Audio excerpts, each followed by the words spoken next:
దేవాదాయ శాఖ ఇన్స్పెక్టర్ అక్కవరపు కిరణ్ కుమార్ 50,000 లంచం తీసుకుంటూ ఏసీబీ అధికారులకు రెడీ హ్యాండెడ్గా పట్టుబడిన సంఘటన హైదరాబాద్ అంబర్పేటలో కలకలం రేపింది. దేవాదాయ శాఖ భూమికి చెందిన సర్వే రిపోర్ట్ ఇచ్చేందుకు కిరణ్ కుమార్ బాధితు నుంచి ₹1,50,000 డిమాండ్ చేశాడు.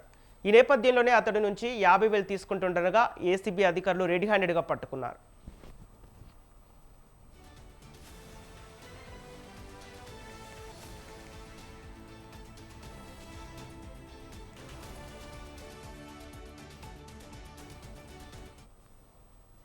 దేవాదాయ శాఖ ఇన్స్పెక్టర్ అక్కవరపు కిరణ్ కుమార్ 50,000 లంచం తీసుకుంటూ ఏసీబీ అధికారులకు రెడీ హ్యాండెడ్గా పట్టుబడిన సంఘటన హైదరాబాద్ బాగ్ అంబర్పేటలో కలకలం రేపింది.